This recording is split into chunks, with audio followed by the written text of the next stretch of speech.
السلام علیکم ورحمۃ اللہ وبرکاتہ۔ ناظرین خوش آمدید کہتے ہیں، سلسلہ جاری دورہ ترجمہ قرآن کا سورۃ الاعراف کا مطالعہ کر رہے ہیں۔ رسولوں کے حالات اور واقعات اور ان کی قوموں کا تذکرہ جاری ہے ہماری سبق آموزی اور عبرت کے لیے۔ ہم نے نوح علیہ السلام کا واقعہ مختصراً اور پھر حضرت ہود علیہ السلام کا واقعہ پڑھا۔ اب تیسرا واقعہ ہے قوم ثمود کا، جن کی طرف حضرت صالح علیہ السلام کو رسول بنا کر بھیجا گیا۔ اس قوم میں بھی شرک کا گناہ موجود تھا اور ان کو معجزہ بھی دیا گیا تھا اونٹنی کا، ان کی فرمائش پر۔ مطالعہ شروع کر رہے ہیں سورہ اعراف کی آیت نمبر ہمارے سامنے ہے 73 اعوذ باللہ من الشیطان الرجیم بسم اللہ الرحمن الرحیم وَإِلَىٰ ثَمُودَ أَخَاهُمْ صَالِحًا، اور قوم سمود کی طرف بھیجا گیا ان کی برادری کے بھائی صالح علیہ السلام کو۔ قَالَ يَا قَوْمِ اعْبُدُوا اللَّهَ مَا لَكُم مِّنْ إِلَٰهٍ غَيْرُهُ، انہوں نے فرمایا کہ میری قوم تم اللہ تعالیٰ کی عبادت کرو، تمہارا اس کے سوا کوئی معبود نہیں۔ قَدْ جَاءَتْكُمْ بَيِّنَةٌ مِّن رَبِّكُمْ، یقیناً تمہارے پاس تمہارے رب کی طرف سے ایک نشانی آ چکی، معجزہ اونٹنی کا۔ هَٰذِهِ نَاقَةُ اللَّهِ، یہ اللہ تعالیٰ کی اونٹنی ہے۔ لَكُمْ آیَةً فَذَرُوهَا تَأْكُلْ فِي أَرْضِ اللَّهِ وَلَا تَمَسُّوهَا بِسُوءٍ، تمہارے لیے ایک نشانی ہے، بس اسے چھوڑے رکھو کہ اللہ تعالیٰ کی زمین میں کھائے اور اسے کسی برے ارادے سے ہاتھ نہ لگانا۔ فَيَأْخُذَكُمْ عَذَابٌ أَلِيمٌ، ورنہ تمہیں دردناک عذاب آ پکڑے گا۔ اس قوم نے فرمائش کر کے معجزہ مانگا۔ فرمائش کر کے معجزہ مانگنا قوم کے لیے بڑا حساس معاملہ ہوتا ہے، پھر اگر قوم حق قبول نہ کرے تو مٹا دی جاتی ہے۔ ان کو پہاڑ کو پھاڑ کر بہت بڑی اونٹنی اللہ تعالیٰ نے عطا فرمائی۔ وَاذْكُرُوا إِذْ جَعَلَكُمْ خُلَفَاءَ مِنْ بَعْدِ عَادٍ وَبَوَّأَكُمْ فِي الْأَرْضِ، اور یاد کرو جب تمہیں عاد کے بعد جانشین بنایا، یعنی قوم عاد کو مٹایا گیا تو قوم ثمود ان کے جانشین ہوئے۔ وَبَوَّأَكُمْ فِي الْأَرْضِ، اور تمہیں زمین میں اللہ تعالیٰ نے ٹھکانہ دیا۔ تَتَّخِذُونَ مِن سُهُولِهَا قُصُورًا، تم بناتے اس کی نرم جگہ میں محل، یعنی میدانی علاقوں میں محلات بناتے ہو۔ وَتَنْحِتُونَ الْجِبَالَ بُيُوتًا، اور پہاڑوں کو تراش کر مکانات بناتے ہو۔ توجہ کیجئے گا، محلات بھی بناتے تھے اور پہاڑوں کو تراش کر مکانات بناتے تھے۔ بے وقوف نہیں تھے، ہاں ایسے گئے گزرے قسم کے قوم کے لوگ نہیں تھے۔ خوب اللہ نے ان کو طاقتیں دی تھیں، پہاڑوں کو تراش کر گھر بناتے تھے، تو کیا انجینئرنگ ان کے پاس اور ان کے پاس کیا وسائل ہوں گے، اندازہ کیجئے گا۔ فَاذْكُرُوا آلَاءَ اللَّهِ وَلَا تَعْثَوْا فِي الْأَرْضِ مُفْسِدِينَ، بس اللہ تعالیٰ کی نعمتوں کو یاد کرو اور زمین میں فساد مچاتے مت پھرو۔ قَالَ الْمَلَأُ الَّذِينَ اسْتَكْبَرُوا مِنْ قَوْمِهِ لِلَّذِينَ اسْتُضْعِفُوا لِمَنْ آمَنَ مِنْهُمْ، سردار بولے ان کی قوم کے جو تکبر کرتے تھے ان غریب لوگوں سے جو ان میں سے ایمان لا چکے تھے۔ اتعلمون ان صالحا مرسل من ربی، کیا تم جانتے ہو کہ صالح اپنے رب کی طرف سے بھیجا ہوا رسول ہے؟ قالوا انا بما ارسل به مؤمنون، تو ایمان والوں نے کہا کہ بے شک جو کچھ وہ صالح علیہ السلام دے کر بھیجے گئے ہیں ہم اس پر ایمان رکھتے ہیں۔ یہ پھر سرداروں کا ذکر ہے، اور وہ اہل ایمان جو مالی اعتبار سے کمزور تھے ان کا مذاق اڑایا ان سرداروں نے تکبر کرتے ہوئے۔ یہ دور نبوی میں بھی تھا، صلی اللہ علیہ وسلم ابو جہل ابو لہب جیسے لوگ، سیدنا بلال جیسے صحابہ کرام رضی اللہ تعالی عنہم اجمعین کا مذاق اڑاتے۔ ہر دور میں مالی اعتبار سے مضبوط قسم کے ظالم جابر، مالی اعتبار سے کمزور قسم کے اہل ایمان کا مذاق اڑاتے ہیں۔ یہ ذہن میں رکھیے گا، اللہ تعالیٰ نظارے ہمارے سامنے رکھ رہا ہے ہر دور کے اعتبار سے، اور اگر ہم چیک کریں گے تو یہ ایک آئینہ ہے جس میں ہمارے معاشروں کی تصویریں بھی نظر آئیں گی۔ ایمان والوں نے کہا ہم تو ایمان رکھتے ہیں ان پر، صالح علیہ السلام جو کچھ لے کر آئے۔ قال الذین استکبروا انا بالذی آمنتم به کافرون، وہ لوگ جن لوگوں نے تکبر کیا انہیں سردار، وہ بولے تم جس پر ایمان لائے ہو ہم تو اس کا انکار کرنے والے ہیں۔ فعقروا الناقۃ وعتوا عن امر ربهم، ان لوگوں نے اونٹنی کی ٹانگیں کاٹ کر اس کو ہلاک کر ڈالا اور اپنے رب کے حکم سے سرکشی کی۔ یہ واقعہ مزید تفصیل سے بعد میں بھی آئے گا۔ اچھا ایک نقطہ میں عرض کر دوں، ناظرین کے ذہن میں آئے گا، بار بار کہتے ہیں بعد میں آئے گا، جی جی انشاءاللہ آئے گا، آپ تسلی رکھیں۔ ابھی قرآن پاک کا 8واں پارہ ہے، ابھی بہت سی مکی صورتیں جو پہلے نازل ہو چکی ہیں وہ بعد میں ہمارے مصحف میں آئیں گی انشاءاللہ تعالیٰ، تو تفصیلات آتی رہیں گی۔ آپ یقین رکھیں، میں سچ کہہ رہا ہوں، اللہ کی قسم اٹھانے کی ضرورت نہیں ہے، آپ اعتبار رکھیں کہ یہ واقعات کی تفصیل بعد میں زیادہ آئے گی۔ اسی طرح محسوس کریں میں تشریح نہیں کر رہا، کیوں؟ خود اللہ نے تفصیل سے بعد کی مکی صورتوں میں ان کو بیان فرما رکھا ہے۔ جزاک اللہ خیر توجہ کے لیے۔ فعقروا الناقۃ، تو ان لوگوں نے اونٹنی کی ٹانگیں کاٹ کر اس کو ہلاک کر ڈالا۔ وعتوا عن امر ربهم، اور اپنے رب کے حکم سے سرکشی کی۔ وقالوا یا صالح ائتنا بما تعیدنا ان کنت من المرسلین، اور بولے کہ اے صالح لے آؤ جس کا تم ہم سے وعدہ کرتے ہو، اگر تم رسولوں میں سے ہو، ڈراتے ہو تو لے آؤ عذاب، استغفر اللہ۔ فاخذتهم الرجفۃ فاصبحوا فی دارهم جاثمین، پس زلزلے نے انہیں آ پکڑا تو اپنے گھروں میں وہ اوندھے پڑے رہ گئے۔ زلزلے دنیا میں ویسے بھی آتے ہیں، زلزلے ایسے بھی آتے ہیں، قوموں کے کردار کے بگاڑ پر بھی زلزلے آتے ہیں، جیسے کہ میں نے عرض کیا تھا تھوڑی دیر پہلے کہ اللہ سبحانہ وتعالیٰ یہ واقعات جو بیان فرما رہے ہیں نا، تو قوموں کی تباہی کی وجوہات میں میٹا فزیکل کازز بھی ہیں، اور وہ ہے عقیدے کا بگاڑ، عمل کا بگاڑ، کردار کا بگاڑ۔ زلزلوں سے بھی قومیں ہلاک کی گئیں۔ آندھی چلا کر بھی قوم ہلاک کی گئی. مزید تفصیل آئے گی انشاءاللہ. فتولى عنهم وقال يا قوم لقد ابلغتكم رسالة ربي ونصحت لكم ولكن لا تحبون الناصحين. پھر صالح علیہ السلام نے ان سے منہ پھیر لیا اور کہا میری قوم میں نے تمہیں اپنے رب کا پیغام پہنچایا اور تمہاری خیر خواہی کی لیکن تم خیر خواہی کرنے والوں کو پسند نہیں کرتے. یہ 3 رسولوں کے حالات مختصر ہوئے. نوح علیہ السلام، ہود علیہ السلام، صالح علیہ السلام. یہ 3 رسول ابراہیم علیہ السلام سے پہلے کے دور کے ہیں اور ان اقوام میں شرک کا ہی جرم زیادہ بڑا، سب سے بڑا جرم ہے، بہت بڑا جرم ہے. اکثر شرک ہی کا جرم تھا. ابراہیم علیہ السلام کے بعد کے 3 رسولوں کے حالات اب آ رہے ہیں. لوط علیہ السلام، پھر شعیب علیہ السلام اور پھر موسیٰ علیہ السلام. ان رسولوں کو جہاں بھیجا گیا ان اقوام میں شرک کے علاوہ بھی بگاڑ پیدا ہوا. مثلا لوط علیہ السلام کی قوم ہے، معاشرتی سطح پر گندگی پیدا کی ان لوگوں نے اور وہ ہم جنس پرستی کے گندے کام میں مبتلا ہوئے. شعیب علیہ السلام کا ذکر آئے گا، ناپ تول کی کمی کی معاشی برائی میں مبتلا ہوئے. اور فرعون آل فرعون جن کی طرف موسیٰ علیہ السلام کو بھیجا گیا وہ سیاسی سطح پر جبر کرنے والے لوگ تھے اور بنی اسرائیل کو غلام بنا کر ان کے اوپر ظلم و ستم کے پہاڑ وہ توڑتے تھے. تو اب جو 3 رسولوں کے واقعات آ رہے ہیں ان میں معاشرتی، معاشی اور سیاسی بگاڑ والے جرائم کا ذکر بھی ہمارے سامنے آئے گا. مختصر بیان ہے لوط علیہ السلام اور ان کی قوم کا. وَلُوطًا إِذْ قَالَ لِقَوْمِهِ أَتَأْتُونَ الْفَاحِشَةَ مَا سَبَقَكُمْ بِهَا مِنْ أَحَدٍ مِنَ الْعَالَمِينَ. اور لوط علیہ السلام کو بھی بھیجا گیا جب رسول بنا کر، جب انہوں نے اپنی قوم سے فرمایا کیا تم وہ بے حیائی کا عمل کرتے ہو جو تم سے پہلے سارے جہان میں کسی نے نہیں کیا. انکم لتأتون الرجال شہوۃ من دون النساء، بے شک تم مردوں کے پاس شہوت کے ساتھ جاتے ہو عورتوں کو چھوڑ کر. بل انتم قوم مسرفون، بلکہ تم حد سے گزر جانے والے لوگ ہو. یہ حرکت اس قوم نے کی، لوط علیہ السلام کی قوم نے، جو پہلے کبھی کسی نے نہیں کی، اور بدفعلی کا معاملہ کرتے مردوں کے ساتھ. نکاح کے پاکیزہ بندھن کو چھوڑ کر غیر فطری گندا راستہ انہوں نے اختیار کیا تھا. اب یہ قرآن آج تو نہیں نازل ہوا، قرآن تو صدیوں پہلے نازل ہوا، 14 صدیوں پہلے، اور یہ واقعات اس سے بھی پرانے ہیں. مگر آج اس پورے عالم دنیا کو دیکھیں، دنیا کے ترقی یافتہ ممالک جو اپنے آپ کو بڑے پڑھے لکھے ترقی یافتہ کہتے، ان کی پارلیمنٹ کے اندر تالیوں کی گونج میں ہم جنس پرستی کو جائز اور حلال قرار دیا گیا. مرد کی مرد سے شادی جائز، عورت کی عورت سے شادی جائز. یہ گندگی کا ڈھیر آج ان اقوام نے قانون کے سہارے تالیوں کی گونج میں اختیار کر رکھا ہے. استغفر اللہ. یہ ہے صدیوں پرانی گندگی کا معاملہ جس قوم کا ذکر قرآن پاک کر رہا ہے، جس پر اللہ تعالیٰ کا پھر عذاب بھی آیا تھا. کیا کہہ رہی ہے قوم؟ وہ تو قوم کو سمجھا رہے کیا گندگی کے کام اور ڈھیر میں پڑے ہو. وما كان جواب قومه الا ان قالوا اخرجوهم من قريتكم، اور ان کی قوم کا جواب اس کے سوا کچھ نہیں تھا کہ مگر انہوں نے کہا کہ انہیں اپنی بستی سے نکال دو. انهم اناس يتطهرون، یہ تو بہت پاکیزہ لوگ بننا چاہتے ہیں. استغفر اللہ. یہ ہے قوم کی ٹون، یہ ہے قوم کا جواب، یہ ہے قوم کا ری ایکشن، یہ ہے قوم کا رد عمل. آج اپنے معاشروں کو دیکھ لیں، دنیا کا ذکر تو میں نے آپ کے سامنے کر دیا.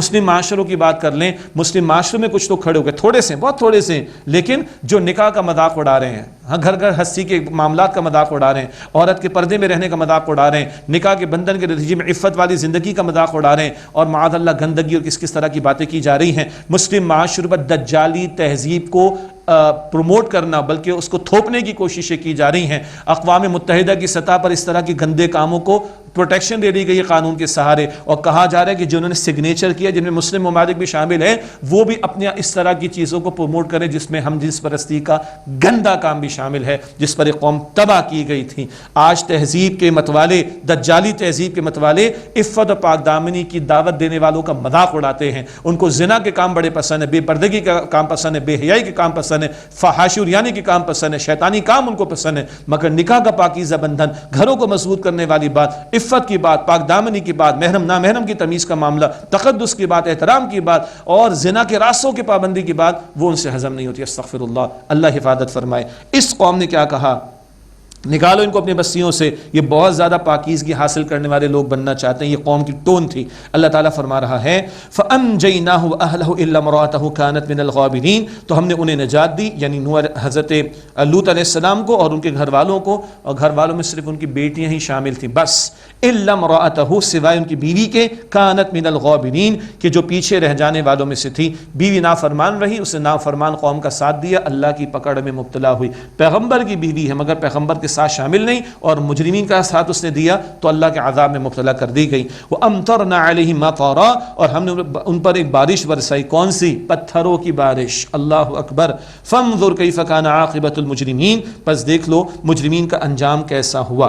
یہ واقعہ اور تفصیلات کے ساتھ آئندہ کی صورتوں میں، سورہ ہود میں، سورہ شعراء میں اور دیگر مقامات پر انشاءاللہ آئے گا۔ اس کے بعد واقعہ شعیب علیہ السلام اور ان کی قوم کا۔ یہ قوم شرک کے ساتھ ساتھ ناپ تول کی کمی میں بھی اس جرم میں بھی مبتلا تھی۔ وَإِلَىٰ مَدْيَنَ أَخَاهُمْ شُعَيْبًا، اور ہم نے مدین کی طرف ان کے بھائی شعیب علیہ السلام کو بھیجا۔ قَالَ يَا قَوْمِ اعْبُدُوا اللَّهَ مَا لَكُم مِّنْ إِلَٰهٍ غَيْرُهُ، انہوں نے فرمایا کہ میری قوم تم اللہ تعالیٰ کی عبادت کرو، اس کے سوا تمہارا کوئی معبود نہیں۔ قَدْ جَاءَتْكُمْ بَيِّنَةٌ مِّن رَّبِّكُمْ، یقیناً تمہارے پاس تمہارے رب کی طرف سے ایک دلیل آ پہنچی، نشانی آ گئی ہے، اللہ تعالیٰ حق تمہارے سامنے واضح فرما رہا ہے۔ فَأَوْفُوا الْكَيْلَ وَالْمِيزَانَ وَلَا تَبْخَسُوا النَّاسَ أَشْيَاءَهُمْ، بس ناپ تول پورا کرو اور لوگوں کی اشیاء گھٹا کر نہ دو۔ وَلَا تُفْسِدُوا فِي الْأَرْضِ بَعْدَ إِصْلَاحِهَا، اور زمین میں اصلاح ہو جانے کے بعد فساد نہ مچاؤ۔ ذَلِكُمْ خَيْرٌ لَكُمْ إِن كُنتُم مُؤْمِنِينَ، یہ تمہارے حق میں بہتر ہے اگر تم ایمان والے ہو تو۔ ناپ تول ٹھیک کرو اور لوگوں کو اشیاء گھٹا کر مت دو اور زمین میں فساد نہ مچاؤ۔ ناپ تول صرف ترازو کی دو پلڑوں میں نہیں ہوتا معاملہ، بلکہ آج کل تو الیکٹرانک اسکیلز آ چکے ہیں، بڑی سفسٹیکیٹڈ اکوپمنٹس آ چکی ہیں۔ اس سے آگے بڑھ کر بہت سی چیزیں جو میٹر استعمال کر کے دی جاتی ہیں، جیسے پیٹرول پمپس وغیرہ پر جا رہے ہوتے ہیں، یہ سب کچھ ویٹ اینڈ میجرمنٹ جہاں جہاں ہے یہ سب اس کے اندر داخل ہے۔ اور اس قوم نے نافرمانی کی تھی اور ناپ تول میں کمی کی تھی، تو آگے ذکر آ رہا ہے کہ عذاب اس قوم پر آیا تھا۔ اور ناپ تول کا معاملہ اخلاقیات کے میدان میں بھی ہے، بندے اپنا حق تو پورا مانگتے لیکن اپنا فرض ادا کرنے کی کوشش نہیں کرتے، یہ بھی ناپ تول کی کمی ہے، تفصیل آگے چل کر آئے گی۔ اور جب ناپ تول کی کمی کا معاملہ ہو تو اعتماد اڑ جاتا ہے، زمین کے اندر کیوس اور انتشار پیدا ہوتا ہے۔ اس سے فرمایا کہ زمین میں اصلاح ہو جانے کے بعد فساد نہ مچاؤ، اور یہ دیکھو تمہارے حق میں بہتر ہے کیا، ناپ تول کی کمی نہ کرو، لوگوں کے ساتھ زیادتی کا معاملہ نہ کرو، ان کی چیز ان کو گھٹا کر نہ دو، فساد نہ مچاؤ، اسی میں تمہارے لیے خیر ہے اگر تم ایمان والے ہو۔ اور بھی کچھ جرائم تھے اس قوم کے۔ وَلَا تَقْعُدُوا بِكُلِّ صِرَاطٍ تُوعِدُونَ وَتَصُدُّونَ عَنْ سَبِيلِ اللَّهِ مَنْ آمَنَ بِهِ وَتَبْغُونَهَا عِوَجًا، اور ہر رستے پر نہ بیٹھو کہ تم راہگیروں کو ڈراؤ اور اسے اللہ تعالیٰ کے راستے سے روکو جو اللہ تعالیٰ پر ایمان لایا، اور یہ کہ تم اللہ تعالیٰ کے راستے میں ٹیڑھ تلاش کرو، راہگیروں کو مت لوٹو، اللہ تعالیٰ کے راستے سے مت روکو، اور اللہ کے راہ میں روڑے نہ اٹکاؤ، یعنی لوگوں کو بدظن نہ کرو اللہ کے احکامات سے۔ وَاذْكُرُوا إِذْ كُنْتُمْ قَلِيلًا فَكَثَّرَكُمْ، اور یاد کرو جب تم تھوڑے تھے تو اللہ نے تمہیں بڑھا دیا، قوت بھی دی، تعداد بھی بڑھا دی۔ وَانظُرُوا كَيْفَ كَانَ عَاقِبَةُ الْمُفْسِدِينَ، اور دیکھو فساد کرنے والوں کا انجام کیسا ہوا۔ وَإِن كَانَ طَائِفَةٌ مِّنكُمْ آمَنُوا بِالَّذِي أُرْسِلْتُ بِهِ، اور اگر تم میں سے گروہ وہ ہے جو اس پر ایمان لایا جس کے ساتھ میں بھیجا گیا ہوں۔ شعیب علیہ السلام فرما رہے ہیں وَطَائِفَةٌ لَمْ يُؤْمِنُوا فَاصْبِرُوا، اور ایک گروہ وہ ہے جو ایمان نہیں لائے، تم صبر کرو، حَتَّى يَحْكُمَ اللَّهُ بَيْنَنَا وَهُوَ خَيْرُ الْحَاكِمِينَ، یہاں تک کہ اللہ تعالی ہمارے درمیان فیصلہ فرما دے اور وہ سب سے بہترین فیصلہ فرمانے والا ہے۔ الحمدللہ اس کے بعد 90 پارے کا آغاز ہے اور پھر سرداروں کا ذکر آ رہا ہے۔ ہر قوم کے اندر یہی سردار طبقہ جن کے ویسٹڈ انٹرسٹ وابستہ ہوتے ہیں ظالمانہ نظام کے ساتھ، وہی آگے بڑھ کر عدل کی دعوت اور حق کی دعوت میں روڑے اٹکاتا ہے۔ 90 پارے کا آغاز۔ قال الملأ الذين استكبروا من قومي لنخرجنك يا شعيب والذين آمنوا معك من قريتنا أو لتعودن في ملتنا، ان کی قوم کے وہ سردار جو بڑے بنتے تھے بولے اے شعیب ہم ضرور نکال دیں گے تمہیں اور انہیں جو تمہارے ساتھ ایمان لائے اپنی بستی سے، یا یہ کہ تمہیں ہماری ملت میں لوٹ کر آنا ہوگا، ہمارے طریقے پر واپس آؤ ورنہ ہم تمہیں اپنی بستی سے نکال دیں گے۔ دھمکیاں دینے پر یہ لوگ آ گئے سردار۔ قال اولو کننا کارہین، شعیب علیہ السلام نے فرمایا اس صورت میں کہ ہم ناپسند کرتے ہوں تب بھی ہم تمہاری بات مانیں، سوال ہی پیدا نہیں ہوتا، ہم تو اس کو ناپسند کرتے ہیں کہ کفر و شرک کی طرف جائیں، پھر بھی تم ہمیں اسی طرح دھمکیاں دو گے، زور ڈالو گے۔ قد افترینا علی اللہ کذبا ان عدنا فی ملتکم بعد اذ نجانا اللہ منہا، یقیناً ہم تو اللہ تعالیٰ پر جھوٹ گھڑنے والے ہو جائیں گے اگر ہم اس کے بعد تمہاری ملت میں لوٹ آئیں جبکہ اللہ تعالیٰ نے ہمیں اس سے بچا لیا۔ اللہ کا فضل سے توحید کی توفیق عطا فرما دی، حق پر کاربن فرما دیا، اور ہم اللہ تعالیٰ پر جھوٹ گھڑنے والے ہو جائیں گے اگر حق کا راستہ چھوڑ کر تمہاری ملت کی طرف آئیں جو کفر شرک والا معاملہ ہے۔ وما یکون لنا ان نعود فیہا الا ان یشاء اللہ ربنا، اور ہمارے کام نہیں کہ ہم اس میں لوٹ آئیں مگر یہ کہ اللہ ہمارا رب چاہے، یعنی ہم تو نہیں لوٹ سکتے الا کہ اللہ چاہے. یہ بڑی عاجزی کا بیان ہے. کون بچائے گا کفر و شرک سے؟ اللہ سبحانہ و تعالیٰ. کون ایمان پر استقامت دے گا؟ اللہ سبحانہ و تعالیٰ. کون توحید پر کاربند رہنے کی توفیق دے گا؟ اللہ سبحانہ و تعالیٰ. یہ عاجزی کا بیان ہے. وسع ربنا کل شیء علما، ہمارے رب نے اپنے علم میں ہر شے کا احاطہ کر رکھا ہے. علی اللہ توکلنا، ہم نے اللہ تعالیٰ پر بھروسہ کیا. اب دعا ہو رہی ہے، پیغمبر دعوت دیتے ہیں اور ایک وقت آتا ہے اللہ کے حضور التجا کرتے ہیں، اللہ فیصلہ فرما ہی دیجئے. ربنا افتح بیننا وبین قومنا بالحق وانت خیر الفاتحین، اے ہمارے رب فیصلہ فرما دے ہمارے درمیان اور ہماری قوم کے درمیان حق کے ساتھ، اور تو بہترین فیصلہ فرمانے والا ہے. وقال الملأ الذين كفروا من قومي لئن اتبعتم شعيبا انكم اذا لخاسرون، اور وہ سردار بولے جنہوں نے کفر کیا اس قوم کے کہ اگر تم نے شعیب کی پیروی کی تو اس صورت میں تم خود خسارے میں ہو جاؤ گے. اللہ اکبر. یعنی ظالم جابر لوگ اپنے پیچھے چلنے والوں کو کہتے ہیں پیغمبر کی بات ہے نا ماننا، تم خسارے میں پڑ جاؤ گے. الٹا کہہ رہے ہیں سب سے بڑے خسارے میں تم ہو جو کفر پر شرک پر اڑے ہوئے ہو، تم سب سے بڑے خسارے میں ہو جو ظلم کرنے والے ہو، تم سب سے بڑے خسارے میں ہو جو حق کی راہ میں روڑے اٹکانے والے ہو. اس قوم پر بھی اللہ کا عذاب آیا. فاخذتهم الرجفة فاصبحوا في دارهم جاثمين، تو انہیں زلزلے نے آ پکڑا، پس وہ صبح کے وقت اپنے گھروں میں اوندھے پڑے رہ گئے. اور بھی عذاب کی کیفیت اس قوم پر آئیں. یہاں زلزلے کا بیان ہے تو زلزلے آ رہے ہیں نا اس قوم پر بھی اور پچھلی قوم پر بھی آئے. تو نوٹ کیجئے گا زلزلے آتے ہیں، زمین پر جو بھی چینجز ہوتی ہیں وہ اپنی جگہ وہ ایک فزیکل کازز ہیں، یہ میٹا فزیکل کازز ہیں. شرک کیا ہے، پیغمبر کی دعوت کا رد کیا ہے، ناپ تول کی کمی کی برائی اختیار کی ہے، تو اللہ تعالیٰ نے زلزلہ مسلط کر کے ان کو عذاب دیا. الذين كذبوا شعيبا كأن لم يغنوا فيها، وہ لوگ جنہوں نے شعیب علیہ السلام کو جھٹلایا ایسے میٹے گویا کبھی بسے ہی نہ تھے وہاں. الذين كذبوا شعيبا كانوا هم الخاسرين، جن لوگوں نے شعیب علیہ السلام کو جھٹلایا وہی خسارہ پانے والے ہوئے. فتولى عنهم وقال يا قوم لقد ابلغتكم رسالات ربي ونصحت لكم، پھر انہوں نے شعیب علیہ السلام نے ان لوگوں سے منہ پھیرا اور فرمایا کہ میری قوم میں نے تمہیں اپنے رب کے پیغام پہنچا دیے اور میں تمہاری خیر خواہی کر چکا. فكيف آسى على قوم كافرين، پھر اب کافر قوم پر کیسے غم کھاؤں. پیغمبر شفیق ہوتے ہیں، قوم مٹ گئی، اللہ تعالیٰ نے ان پر عذاب نازل کر دیا. غم تو تھا پیغمبر کو لیکن انہوں نے اپنا فرض پورا ادا کر دیا. یہ 5 رسولوں کے واقعات مکمل ہوئے. ان کے بعد حضرت موسیٰ علیہ السلام کا قصہ تفصیل سے آئے گا، البتہ درمیان میں تمام اقوام کا عموم کے اعتبار سے ایک تذکرہ اور اس میں رہنمائی کا سامان ہے. فرمایا وما ارسلنا فی قریۃ من نبی الا اخذنا اہلها بالبأساء والضراء لعلهم يضرعون، اور ہم نے کسی بستی میں کوئی نبی نہیں بھیجا مگر ہم نے وہاں کے لوگوں کو سختیوں میں پکڑا اور تکالیف میں تاکہ وہ عاجزی کریں. یہ نقطہ سورۃ الانعام میں بھی آیا تھا، سورہ اعراف میں بھی ہے. اللہ نے پیغمبروں کو بھیجا، رسولوں کو بھیجا، بستیوں والوں کو مشکلات میں مبتلا کیے تاکہ دل نرم ہو اور وہ لوگوں کی عاجزی کریں اور حق قبول کریں. یہ ہے نقطہ جو تمام پیغمبروں کے تعلق سے اللہ تعالیٰ عمومی اعتبار سے بیان فرما رہا ہے. تو سختی تکالیف ان کا حکمت کا معاملہ کیا ہے؟ لعلہم یضرعون، تاکہ وہ عاجزی کریں. ثم بدلنا مکان السیئۃ الحسنۃ، پھر ہم نے بدحالی کو بدل دیا خوشحالی سے. حتی عفوا، یہاں تک کہ وہ خوب پھلے پھولے، اللہ تعالیٰ نے دنیا کھول دی. وقالوا قد مس آباءنا الضراء والسراء فاخذناهم بغتة وهم لا يشعرون، اور کہنے لگے تکلیفیں اور خوشیاں تو ہمارے باپ دادا کو بھی پہنچیں، یہ تو حالات چلتے رہتے ہیں. اللہ فرما رہا ہے پس ہم نے انہیں پکڑا اچانک اور وہ بے خبر تھے. یہ کیا ہے؟ یہ اللہ تعالیٰ ایک ڈھیل دیتا ہے، جاؤ پھلو پھولو جو چاہو سو کرو.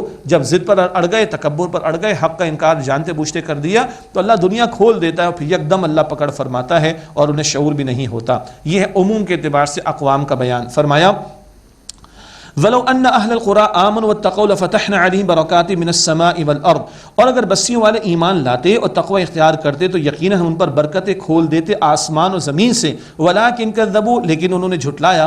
فَأَخَذْنَاهُمْ بِمَا كَانُوا يَكْسِبُونَ، تو اللہ سبحانہ و تعالیٰ نے اللہ فرماتا ہے ہم نے انہیں پکڑا اس کے نتیجے میں جو وہ اعمال کیا کرتے تھے. ایک اہم بات کیا ہے؟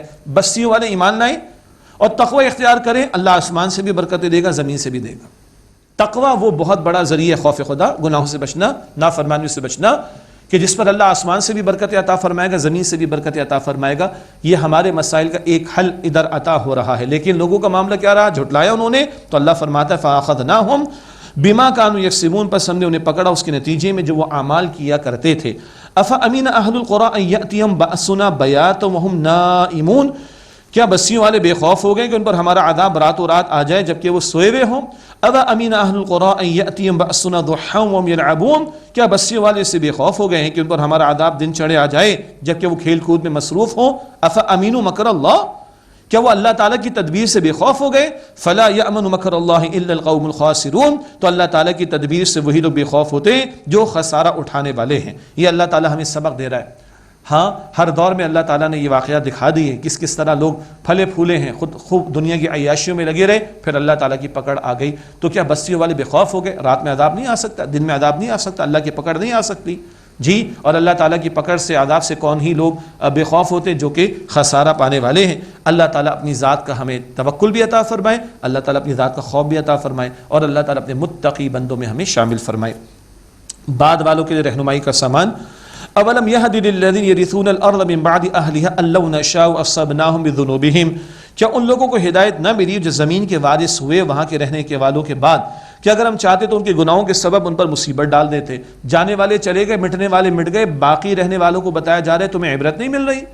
کیا اللہ سبحانہ وتعالیٰ تمہارے گناہوں کے سبب تمہاری پکڑ نہیں فرما سکتا؟ یہ ہے جو عبرت اللہ دلا رہا ہے۔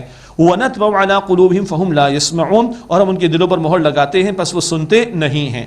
تِلْكَ الْقُرَىٰ نَقُصُّ عَلَيْكَ مِنْ أَنبَائِهَا، یہ بستیاں ہیں جن کی خبریں اے نبی علیہ السلام ہم آپ پر بیان کرتے ہیں۔ وَلَقَدْ جَاءَتْهُمْ رُسُلُهُمْ الْبَيِّنَاتِ، اور یقیناً ان کے پاس ان کے رسول واضح نشانیوں کے ساتھ آئے۔ فَمَا كَانُوا لِيُؤْمِنُوا بِمَا كَذَّبُوا مِنْ قَبْلُ، پس وہ لوگ ایمان نہیں لائے کیونکہ انہوں نے اس سے پہلے ہی جھٹلایا تھا۔ جانتے بوجھتے جھٹلانے والوں سے حق قبول کرنے کی توفیق صلاحیت لے لی جاتی ہے، یہ نقطہ پہلے بھی آ چکا۔ كَذَلِكَ يَطْبَعُ اللَّهُ عَلَىٰ قُلُوبِ الْكَافِرِينَ، اسی طرح اللہ تعالیٰ کافروں کے دلوں پر مہر لگا دیتا ہے۔ وَمَا وَجَدْنَا لِأَكْثَرِهِم مِّنْ عَهْدٍ، اور ہم نے ان کے اکثر لوگوں میں عہد کا کوئی پاس نہ پایا، وعدے کی تکمیل اس کا کوئی پاس نہ پایا۔ وَإِن وَجَدْنَا أَكْثَرَهُمْ لَفَاسِقِينَ، اور یقیناً ہم نے ان میں سے اکثر کو فاسق ہی پایا۔ اس کے بعد اب موسیٰ علیہ السلام کا واقعہ آ رہا ہے، چند باتیں نوٹ کیجئے گا۔ نبی مکرم صلی اللہ علیہ وسلم کا ذکر مبارک قرآن پاک میں سب سے زیادہ ہے۔ حضرت محمد مصطفیٰ کریم صلی اللہ علیہ وسلم کے بعد طویل ذکر آتا ہے حضرت موسیٰ علیہ السلام کا، 550 سے زیادہ آیات قرآن پاک کی ان میں موسیٰ علیہ السلام کا ذکر ملتا ہے۔ اور پھر بنی اسرائیل امت بنے جب موسیٰ علیہ السلام کو تورات عطا ہوئی۔ نبی اکرم علیہ السلام کے 2 ادوار ہیں، ایک مکی دور ایک مدنی دور، ایک ہجرت سے پہلے کا دور ایک ہجرت سے بعد کا دور۔ اسی طرح موسیٰ علیہ السلام کا معاملہ، ان کے وہ حالات بھی جو ہجرت سے پہلے کے ہیں اور ان کے وہ حالات بھی جو ہجرت کے بعد ہیں۔ اچھا، بہت سادہ سی بات ہے، مکی صورتوں میں ہجرت سے پہلے کے بیانات آتے ہیں، مدنی صورتوں میں ہجرت کے بعد کے۔ موسیٰ علیہ السلام کے واقعات جو ان کی ہجرت سے پہلے کے وہ مکی صورتوں میں اکثر، اور موسیٰ علیہ السلام کے وہ واقعات جو ان کی ہجرت کے بعد ہیں وہ ہمارے ہاں قرآن پاک میں مدنی صورتوں میں ہم مطالعہ کرتے ہیں۔ اور کیونکہ بنی اسرائیل امت تھے اور ان کے حالات ہماری سبق آموزی کے لیے بہت بیان کیے گئے، اس سے قرآن پاک میں موسیٰ علیہ السلام کا ذکر بہت زیادہ آتا ہے۔ کچھ رکوعوں میں موسیٰ علیہ السلام کا قصہ آئے گا، اور پھر وہی بات ہم کریں گے کہ یہ سورہ اعراف مکی دور کے آخری سالوں میں نازل ہوئی۔ کچھ اور تفصیلات ان واقعات کی اور بہت زیادہ تفصیلات بعد کی مکی صورتوں میں آئیں گی جو نزول کے اعتبار سے پہلے نازل ہوئی تھیں۔ اب موسیٰ علیہ السلام کا تذکرہ۔ ثم بعثنا من بعد موسیٰ بآیاتنا الى فرعون وملئه فظلموا بها، پھر ہم نے ان کے بعد موسیٰ علیہ السلام کو اپنی نشانیوں کے ساتھ بھیجا فرعون کی طرف اور اس کے سرداروں کی طرف، تو ان لوگوں نے ان نشانیوں کا انکار کیا۔ فانظر کیف کان عاقبۃ المفسدین، پس دیکھو فساد کرنے والوں کا انجام کیسا ہوا۔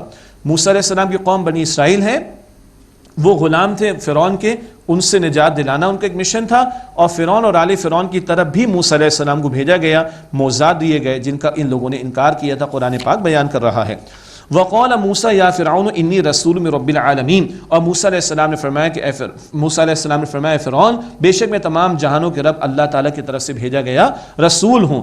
حقیق علی اللہ اقول علی اللہ الا الحق، مجھ پر لازم ہے کہ میں اللہ تعالیٰ کے بارے میں وہی کہوں جو حق بات ہے۔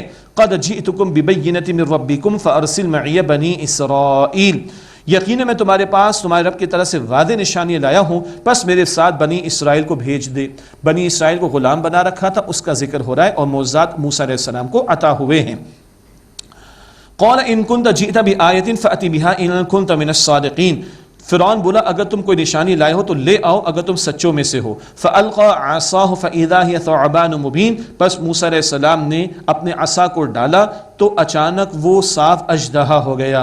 وَنَزَعَ يَدَهُ فَإِذَا هِيَ بَيْضَاءُ لِلنَّاظِرِينَ، اور اپنا ہاتھ گریبان سے نکالا تو اچانک وہ دیکھنے والوں کے لیے نورانی ہو گیا، یعنی روشن ہو گیا. یہ دو بڑے معجزات ہیں، اور بھی بہت سے معجزات موسیٰ علیہ السلام کو عطا ہوئے، ایک عصا کا اژدہا بن جانا اور ایک چمکتا ہوا ہاتھ. ان دو معجزوں کا ذکر بار بار قرآن حکیم میں آئے گا. قال الملأ من قوم فرعون ان هذا لساحر علیم، فرعون کی قوم کے سردار بولے بے شک یہ تو ماہر جادوگر ہے. معاذ اللہ، اس دور میں جادو کا دورہ تھا، لیکن ان معجزات کو یہ جادو کہنے لگے. معاذ اللہ. یرید ان یخرجکم من ارضکم فماذا تأمرون، چاہتا ہے کہ تمہیں یہ نکال دے تمہاری سرزمین سے، تو اب تم کیا مشورہ دیتے ہو؟ قالوا ارجع واخاه وارسل في المدائن حاشرین، ان لوگوں نے کہا اس کو اور اس کے بھائی کو مہلت دو اور شہروں میں بھیج دو نقیب، یعنی اعلان کرنے والے، اکٹھا کرنے والے. یاتوک بکل ساحر علیم، یہ تمہارے پاس ہر ماہر جادوگر کو لے آئیں گے. اب جو کچھ موسیٰ علیہ السلام نے پیش کیا، فرعون کو پریشانی تو ہوگی کیا ہے، تو اس کے ساتھی اس کو مشورہ دے رہے ہیں، سردار مشورہ دے رہے ہیں سارے سلطنت سے جادوگروں کو جمع کر لو، علم رکھنے والے. وجاء الساحرة فرعون قالوا ان لنا لاجرا ان كنا نحن الغالبین، اور جادوگر فرعون کے پاس آئے تو بولے یقیناً کیا ہمارے لیے کوئی انعام ہوگا اگر ہم غالب ہو جائیں. یہ ہے دنیا پرستی، رال ٹپک رہی، مال ملے گا، تیرا کام تو کریں گے، مال ملے گا. قال نعم وانکم لمن المقربین، اس نے کہا ہاں بے شک تم تو میرے مقربین میں سے ہو جاؤ گے. فرعون کو تھوڑی پریشانی ہے، بھائی تم میرا ساتھ دو گے تو میری سلطنت بچے گی. موسیٰ نے تو وہ کچھ پیش کر دیا جس کا میں مقابلہ نہیں کر سکتا. اس کے بعد ہوگا مقابلہ، البتہ وہ ذکر آپ کے سامنے رکھیں گے ایک وقفے کے بعد. انشاءاللہ ملاقات کرتے ہیں، سلسلہ جاری رہے گا دورہ ترجمہ قرآن کا. السلام علیکم ورحمۃ اللہ وبرکاتہ.